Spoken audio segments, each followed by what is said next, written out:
Hello everyone, మీరు చూస్తున్న Suman TV. నేను మీ కీర్తి. నాతో పాటు ప్రముఖ హోమియోపతి ఫిజిషియన్ డాక్టర్ చేతన్ రాజు గారు ఉన్నారు. హాయ్ చేతన్ గారు. Hello madam. మీ లాంగ్వేజ్ లోనే మాట్లాడాలంటే ఏదైనా కీబోర్డో స్విచ్ బోర్డో పని చేయాలంటే వైర్లు బాగా పని చేయాలి కదా.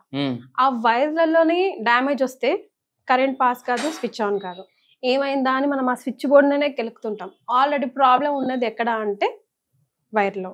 సో సేమ్ బాడీ నరాలు ఎందుకు వస్తాయి ప్రాబ్లం, ఎప్పుడు వస్తాయి, ఎలా తెలుసుకోవాలి, అసలు స్విచ్ ఆన్ అయ్యి లైట్ రావట్లేదు అనేదాకా ఎందుకు వెయిట్ చేయాలి? అప్పటి వరకు బాడీ ఏం సిమ్టమ్స్ ఇవ్వదా? ఎవరికి ఇవ్వదు. బికాస్ ఫర్ ఎగ్జాంపుల్ షుగర్ పేషెంట్స్కి అంత తెలీదు పెయిన్ అని అంటూ ఉంటారు కదా. అందుకు బైన్సా అనేసి ఊరు ఉంది. ఆ ఊరు నుంచి ఒక పేషెంట్ వచ్చారు మన దగ్గరికి. ఓకే. ఆ పేషెంట్కి ఎట్లా ఉండే నరాల నొప్పులు అంటే, ఇప్పుడు ఈ తొడలు ఉంటాయి కదా, తొడ భాగంలో నొప్పి ఉంది, అరికాల్లో మంటలు ఉన్నాయి. బండి నడిపేటప్పుడు ఇట్లా లెఫ్ట్ రైట్ చూసుకొని తిప్పుతాం కదా బండి, ఇట్లా లెఫ్ట్ చూడంగానే చక్కర్లు వస్తున్నాయి. ఆయన లెఫ్ట్ సైడ్ పర్టికులర్ గా లెఫ్ట్ కి చూస్తే చక్కర్లు స్టార్ట్ అవుతున్నాయి. ఓకే. మళ్ళీ భుజాలు లాగుతున్నాయి. ఓకే. ఇవి సిమ్టమ్లతో వచ్చిండ్రు. ఇప్పుడు అందరు ఏమనుకుంటారంటే ఇది వెరికోస్ వెయిన్స్ ఉంటది కదా, అది కూడా నరాల సమస్య అనుకుంటారు. అవునా కదా, మీరు కూడా వినే ఉంటారు, అరే నరాలు ఇట్లా వాసిపోయినాయి చూడండి డాక్టర్ సాబ్ అనేసి చూపిస్తారు. అయితే వెరికోస్ వెయిన్స్ అంటే అవి రక్తనాళాలు, అవి నరాలు కాదు. కానీ చాలా మందికి అది నరాల నొప్పినే అనిపిస్తుంది. ఈ పేషెంట్ కి వెరికోస్ వెయిన్స్ కూడా ఉండే. ఓకే, ఉంటాయండి కంపల్సరీ వైస్ వర్సాగా లేదు. ఈ పేషెంట్ ఏం పని చేస్తుండే అంటే వీళ్ళకి తోటలు ఉండే, ఫ్రూట్లది బిజినెస్ ఉండే. ఓకే. అయితే ఏందంటే ఇప్పుడు ఈ పేషెంట్ ఈ సమస్యలతోటి మన దగ్గర వచ్చిండ్రు. ఎందుకంటే లామినెక్టోమీ అనేసి ప్రొసీజర్ ఉంటుంది, అంటే సర్జరీ అది. ఓకే. అయితే లామినెక్టోమీ చేయాలనేసి అన్నారు. అంటే పేషెంట్ కి ఏం ప్రాబ్లం ఉండే అంటే డీజనరేటివ్ డిస్క్ డిజీజ్ అనేసి రోగం ఉంది, ప్లస్ దాంతో పాటు ఇంకా వేరే ప్రాబ్లంలు కూడా ఉన్నాయి. ఓకే. అంటే సర్జరీలో ఏం చేయాలి? ఇప్పుడు సెట్ చేయాలి. ఇప్పుడు అదే చెప్తున్నా, ఏమైంది అది మీకు ఎక్స్ప్లెయిన్ చేస్తాను. ఫస్ట్ ఇప్పుడు నరాలు దెబ్బపడ్డాయి అనేసి జనరల్ భాషలో మనం చెప్తాము, కానీ నరాలు ఏం పని చేస్తున్నాయి బాడీలో మన చాలా మందికి తెలియదు. అందరు ఏమనుకుంటారు, రక్తం ఒక్క కాడికి వెళ్ళి ఇంకో కాడికి తీసుకొని పోతున్నాయి నరాలు అనేసి అనుకుంటారు. కానీ యాక్చువల్ గా నరాలు తీసుకుపోయేది రక్తం కానే కాదు.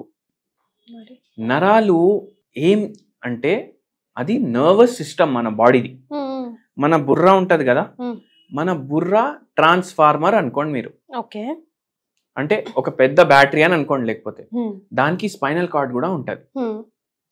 ఇది నరాలకు సంబంధించిన మెయిన్ కనెక్షన్ ఇక్కడ నుంచి పోతుంది. మళ్ళీ మొత్తం చేతులకి, ఇది ఫింగర్ టిప్ ఉంది కదా, ఈ ఫింగర్ టిప్ వరకు నరాలది సప్లై ఉంటది. ఎక్కడి నుంచి? ఇప్పుడు మన మెడలో స్పైనల్ కార్డ్ పాస్ అవుతుంది, వీపులో అవుతుంది, నడుములో అవుతుంది. అయితే ఈ మొత్తం ఏదైతే నరాలు పాస్ అవుతున్నాయి కదా, ఈడికెళ్ళి మళ్ళా బ్రాంచులు వస్తాయి. ఆ బ్రాంచులు వచ్చి ఈడ వరకు మొత్తం సప్లై చేస్తాయి. అయితే ఇప్పుడు ఏంది, ఇప్పుడు నేను ఒక గరం ఉన్న గిన్నె పట్టుకున్నా, సట్ అని వదిలేస్తా కదా. ఎందుకు? ఇక్కడ నుంచి సిగ్నల్ పోయింది, వదిలేసే ఇప్పుడే, లేకపోతే కాల్చిపోతుంది చెయ్యి అనేసి. అయితే అందుకే వెనక్కి తీసేసిన. అయితే ఇది సెంట్రల్ నర్వస్ సిస్టమ్ అంటారు దీన్ని. మళ్ళీ అట్లనే నరాలు ఇంకేం పని చేస్తాయి? మనం నడవడం నరాలు కరెక్ట్ పని చేస్తాయి, మనము ఏమైనా పని చేసుకోవడం నరాలు పని చేస్తాయి, మనం మాట్లాడుకోవడం నరాలు పని చేస్తాయి, మనకు టేస్ట్ వస్తుంది కదా, అది కూడా నరాలు పని చేస్తేనే మనకు టేస్ట్ వస్తుంది. ఎందుకంటే సిగ్నల్ పోతుంది, అరే టేస్ట్ బాగుంది, టేస్ట్ బాగాలేదు, సప్పగా ఉంది, మసాలా ఎక్కువ ఉంది, అదంతా మనకు నరాలు చెప్తాయి. ఇవే కాకుండా ఇంకో వెరీ ఇంపార్టెంట్ ఫంక్షన్ నరాలు చేస్తాయి. ఇప్పుడు నేను చెయ్యి ఇట్లా ఊపుతున్నా, నేను ఆపేసేయాలనుకుంటా, ఆపేస్తా. నా గుండె కొట్టుంది కదా, బ్లడ్ సప్లై చేస్తుంది కదా, అది కూడా ఆ గుండె పని చేయడానికి కూడా కారణం నరాలే. అంతే కదా. ఇప్పుడు నేను గుండె ఆగిపో అని చెప్తే ఆగిపోతుందా? ఆగిపోదు. సో జీర్ణం ఆగిపో అని చెప్తే ఆగిపోతుందా? ఆగిపోదు. దాన్ని ఆటోనామస్ నర్వస్ సిస్టమ్ అంటారు. ఆటోనామస్ నర్వస్ సిస్టమ్ ఏంది? అది మన చేతిలో ఉండవు, అది నడుస్తూనే ఉండాలి. మనం పడుకుంటే కూడా గుండె నడుస్తూనే ఉండాలి, కిడ్నీలు నడుస్తూనే ఉండాలి, లివర్ అయితే దానికి కూడా నరాలు సప్లై ఉండాలి కరెక్ట్ గా. అయితే ఇప్పుడు ఏమైందంటే ఈ పేషెంట్ కి ఈ స్పైనల్ కార్డ్ ఉంది కదా, ఆ స్పైనల్ కార్డ్ కి ప్రొటెక్షన్ వర్టిబ్రల్ కాలం ఉంటది, అంటే బొక్కలు ఉంటాయి, రౌండ్ బొక్కలు ఉంటాయి, దానికి రంధ్రం ఉంటది. ఫింగర్ రింగ్ ఎట్లుంటది రంధ్రం అట్లా ఉంటది. ఇప్పుడు ఫింగర్ రింగ్ మనం ఈ ఫింగర్ రింగ్ ఉంది, ఈ ఉంగ్లీలో వేసినాం కదా, అట్లనే ఇట్లా ఎన్నో రింగులు ఉంటాయి. డాక్టర్ సాబ్ నాకు L4 L5 లో ప్రాబ్లం ఉంది అది అంటాం కదా. L4 అంటే 4th లంబార్ వర్టిబ్రే, అంటే 4th నంబర్ రింగు, అది దాంట్లోకి వెళ్ళి స్పైనల్ కార్డ్ పోతుంది. ఇప్పుడు ఇది ఏం చేస్తుంది, షాక్ ని అబ్జార్బ్ చేస్తుంది. ఇప్పుడు మనం దుంకినాం హైట్కి వెళ్ళి, ఆ షాక్ ని అబ్జార్బ్ చేసుకుంటది. బండి మీద పోతున్నాం, షాక్ ని అబ్జార్బ్ చేసుకుంటది, ప్రొటెక్షన్ చేస్తుంది స్పైనల్ కార్డ్ కి. ఎందుకంటే పైప్ లాగా ఉంటది, ఏమైనా కొంచెం దెబ్బ తగిలినా అది డ్యామేజ్ అవుతుంది. కానీ ఇప్పుడు ఏమవుతుంది అంటే ఒక్కొక్కసారి ఇవి డీజనరేషన్ అవ్వడం స్టార్ట్ అవుతుంది. ఈ పేషెంట్ ఎవరైతే బైన్సా నుంచి వచ్చిండ్రో వాళ్ళకు కూడా అదే అయింది, డీజనరేటివ్ డిస్క్ డిజీజ్ అయింది. అయితే ఆ బొక్కల్లో ఆస్టియోపోరోసిస్ అయిపోయింది, అంటే ఆస్టియోఆర్థరైటిస్ అనుకోండి నార్మల్ భాష. ఆస్టియోఆర్థరైటిస్ అంటే అందరికి అర్థమయ్యే పదం. అందరు ఏమనుకుంటా, అరే మోకాలే దెబ్బ పడ్డాయి అనుకుంటా, కానీ అక్కడ కూడా అవుతుంది. దానివల్ల ఏమైందంటే ఇప్పుడు ఇది స్పైనల్ కార్డ్ ఉంది, అంటే మెయిన్ నరం మన బాడీది ట్యూబ్, ఇక్కడ మొత్తం రింగులు ఉంటాయి కదా ఇట్లా, ఆ రింగులు దీన్ని ప్రెస్ చేస్తున్నాయి. ప్రెస్ చేసి ఇప్పుడు కరెంట్ పాస్ అవుతుందా, సరిగా అవ్వదు కదా, అవ్వదు, ఎందుకంటే కంప్రెషన్ ఉంది.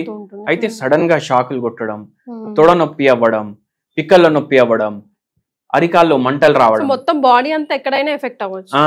నడుములో ఎఫెక్ట్ అయిందంటే కింద భాగం ఎఫెక్ట్ చూపిస్తుంది, మెడలో ఎఫెక్ట్ అయింది అంటే తలకి ఈ చేతులకి ఎఫెక్ట్ చూపిస్తుంది. సో ఈయనకు చేతులలో కూడా ప్రాబ్లం ఉంది, నడుములో కూడా ప్రాబ్లం ఉంది. దాని అర్థం ఏంది, రెండు నడుము భాగం కూడా ఎఫెక్ట్ అయింది, మెడ భాగం కూడా ఎఫెక్ట్ అయింది. ఎందుకు అవుతాయండి ఇట్లా? ఎందుకు అవుతాయి అంటే ఇప్పుడు ఆస్టియో ఆర్థరైటిస్ మనకు తెలుసు కదా, సరిగా ఫిజికల్ యాక్టివిటీ లేదు, అందుకే కూడా అవుతుంది. వంశపారపరంగా కూడా అయితే అవుతుంది. ఇప్పుడు వీళ్ళ అమ్మ నాయనది మేనరికం మ్యారేజ్, అప్పుడు జీన్స్ కామన్ ఉంటాయి కదా, అంటే అమ్మకు జీన్స్ లో ఉండే డిస్పోజిషన్ ప్రీడిస్పోజిషన్ ఏవైతే రోగాలకు ఉంది, నాయనకు కూడా అదే రోగాలకు ఉంటది కదా. అయితే అవే రోగాలు వచ్చే ఛాన్సులు ఇంకా ఎక్కువ అయిపోతాయి. సో అది కూడా ఉండే.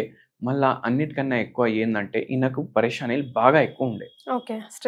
మోసం చేసిండ్రు, దగ్గరున్న చుట్టం మోసం చేసిండ్రు.